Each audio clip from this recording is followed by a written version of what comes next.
Lágrimas de decepção. Quando chegou à loja, Rebeca estava visivelmente irritada.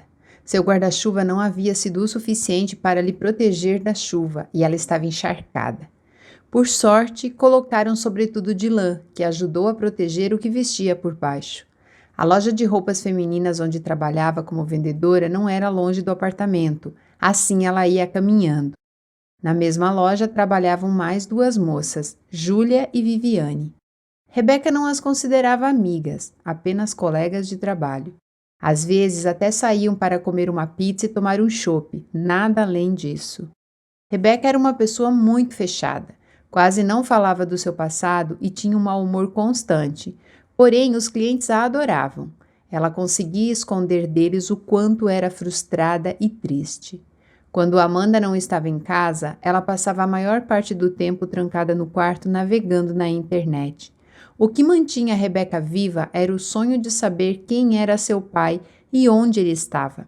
Rebeca nasceu de uma noite de sexo que sua mãe havia tido com um homem desconhecido há quase 24 anos. E apesar de estar bêbada na ocasião, Ana se lembrava do nome dele. Com essa informação, a menina mal-humorada tinha a esperança de um dia poder abraçar seu pai, ou pelo menos saber quem era ele, se ainda estivesse vivo. Antes de ir para a construtora e pensar em Sofia o dia todo, Marcos deixou Amanda no consultório. Ela tinha apenas 3 pacientes e ficou chateada por ter que chegar tão cedo. A secretária poderia ter marcado as consultas mais próximo ao meio-dia, assim ela poderia ter dormido um pouco depois que chegou do hospital. Mas Amanda amava o que fazia e não pensou 2 vezes antes de abrir um belo sorriso para o seu primeiro cliente, João Pedro. "Vamos lá, garotinho", chamou-o com uma voz suave e o menino de apenas 4 anos de idade desceu do colo da mãe e a acompanhou. Amanda tinha um brilho que fazia as crianças confiarem nela. Passava segurança tanto para os pequeninos quanto para seus pais, apesar da pouca idade. Ela dizia que se pudesse teria uma dúzia de filhos e que seria a melhor mãe do mundo. Amanda não era uma mulher muito atraente, porém sua simpatia fazia com que as pessoas se sentissem à vontade ao seu lado.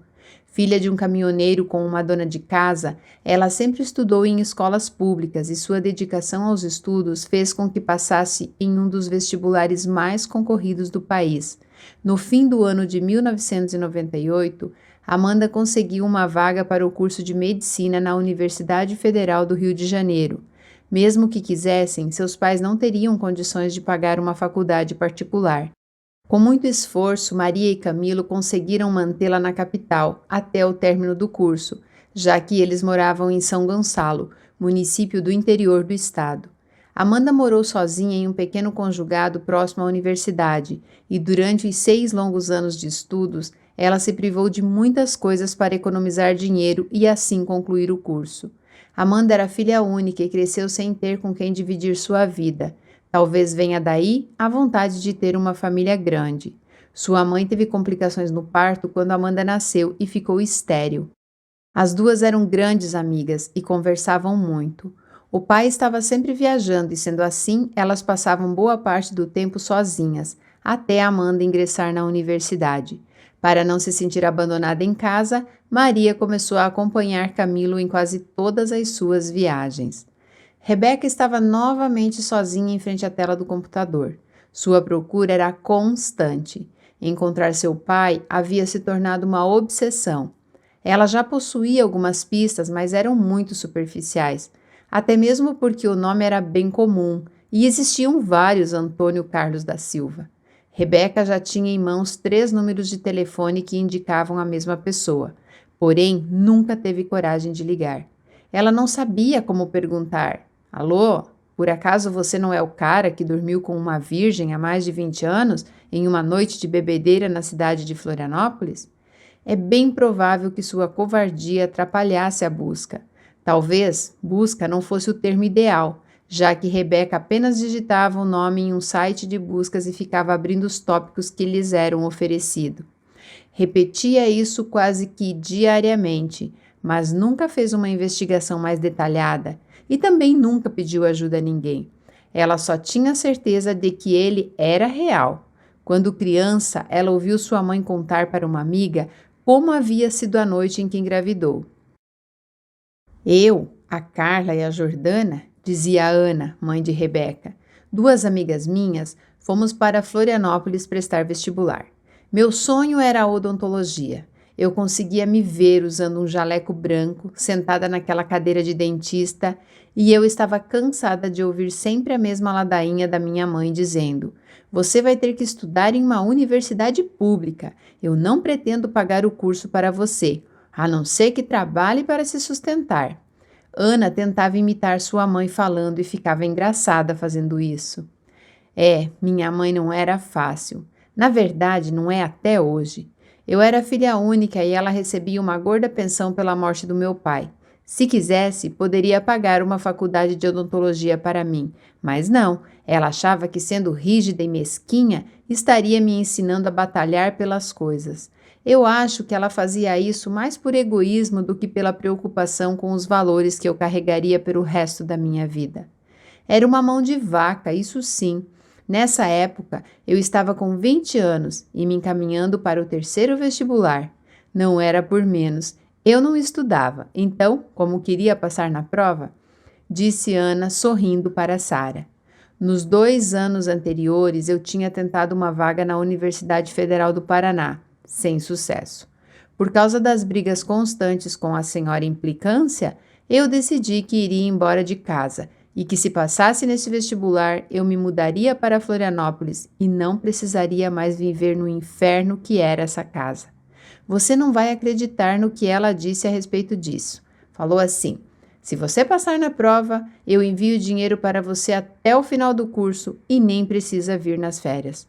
Novamente, Ana, agora em pé, imitava sua mãe apontando com o dedo indicador e mexendo a mão, num gesto de afronta.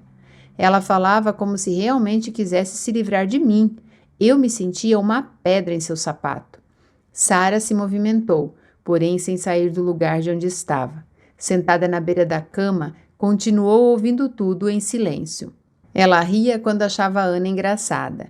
As duas estavam tão envolvidas na conversa que nem perceberam a presença da pequena Rebeca, que as observava em silêncio através da porta entreaberta. Ana prosseguiu. Na noite anterior ao vestibular, já em Florianópolis, saímos para comer e beber alguma coisa. O acordo era de que voltaríamos cedo para o hotel. Tínhamos que descansar para fazer a prova no dia seguinte. Entramos em um bar bem badalado que servia umas porções de comida. Já bebíamos há algum tempo quando ouvimos um garçom que se aproximou e disse: "Aqueles 2 cavalheiros pediram para que eu trouxesse essas bebidas por conta deles." Agora a Ana imitava o modo como o garçom falava. Eu, a mais curiosa de todas, me virei imediatamente. Percebi que um deles me olhava como um lobo faminto. Não demorou muito para que ele viesse até a nossa mesa e perguntasse se gostaríamos de nos juntar a eles. Eu olhei para as minhas amigas e, antes que elas falassem qualquer coisa, disse que adoraríamos. Sentamo-nos à mesa com eles e, quando eu já estava visivelmente bêbada, a Jordana me lembrou que tínhamos uma prova para fazer em poucas horas e que precisávamos dormir um pouco antes do vestibular. Àquela altura, eu nem sabia o significado da palavra vestibular. Não sabia nem o que estava fazendo naquela cidade. Eu não tinha o costume de beber, então fiquei doidona. Também não era para menos. Minha mãe nunca me deixava sair à noite e, sendo assim, eu não podia considerar o álcool um amigo íntimo. Mesmo estando desnorteada, concordei com a Jordana. A noite se encerrava ali. Levantamo-nos e, na mesma hora, o homem que estava me paquerando se ofereceu para nos levar. Mais uma vez, eu, com minha insensibilidade à flor da pele, respondi por elas. Disse que adoraríamos. Àquelas alturas, eu não estava nem aí para a opinião dos outros, ainda mais que não conseguia raciocinar direito por conta do alto teor alcoólico que circulava pelo meu corpo e se alojava bem no meu cérebro. Com poucas doses de bebida, eu havia me transformado em uma pessoa egoísta e insensível, igualzinha à minha mãe. Acho que foi por isso que, depois daquela noite, a amizade que eu tinha com a Carla e a Jordana nunca mais foi a mesma. O egoísmo deve ser um mal de família que eu finjo não possuir. Enfim, pagamos a conta e saímos todos juntos do bar, e no final as meninas concordaram com a carona. Os 2 homens, dos quais eu não me lembrava o nome, estavam com uma BMW preta, não sei o modelo, mas era um carro magnífico, que só gente com muita grana poderia comprar. Quando saímos do estacionamento, o amigo dele disse que preferia ficar no hotel porque estava cansadinho e com sono. Sara riu mais uma vez ao ver a amiga imitando o sujeito. Ele tinha cara de sonso. Acho que era gay. Não que os gays tenham cara de sonsos, mas aquele homem tinha. Mesmo bêbada, eu me lembro muito bem o quanto ele estava se sentindo incomodado com a nossa presença. Agora quem ria era a Ana ao relembrar a situação.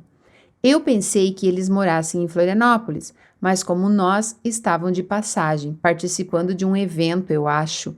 Deixamos a coisa fofa em um hotel elegante no centro da cidade e fomos para a nossa hospedaria, um albergue universitário. Quando chegamos, minhas amigas saíram depressa do carro, pareciam que estavam fugindo da polícia. Carla e Jordana ficaram paradas na calçada ao lado do carro esperando que eu também saísse, mas eu permaneci no interior do veículo, olhando para aquele desconhecido. Eu queria transar com aquele homem sexy que eu nunca tinha visto e que provavelmente nunca mais veria. Um estranho. Que loucura! Só estando bêbada para eu ter tido coragem de fazer aquilo. Sabe, Sara, até hoje eu não consigo acreditar, a não ser pela existência da Rebeca, que me entreguei àquele sujeito. Enfim, quando ele percebeu o que eu buscava, levou-me para o seu luxuoso hotel e fez aquilo que eu solicitei em silêncio. Eu não precisei falar uma única palavra para ele saber o que eu queria. Eu era virgem e sempre falava que só transaria pela primeira vez com alguém que eu nunca mais fosse ver. Eu sentia vergonha de ser virgem aos 20 anos de idade, apesar da época. Enquanto minhas amigas contavam suas aventuras sexuais, eu só ficava imaginando como seria de verdade.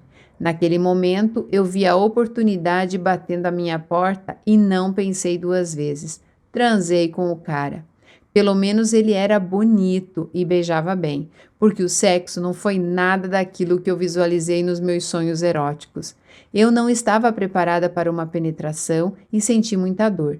Não consegui me excitar o suficiente, então nada de orgasmos múltiplos. Na verdade, ele nem se preocupou muito com isso, e eu só fui saber o que era um orgasmo anos mais tarde, quando namorei o José. Aquele babaca não deve nem ter notado a minha total inexperiência e pensou só nele mesmo.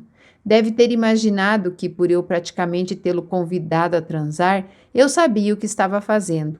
Penso que foi isso, mas no fundo eu era uma virgem embriagada que jamais conseguiu esquecer aquela sensação horrível de ter um desconhecido gemendo como um porco enquanto fazia pressão em cima de mim.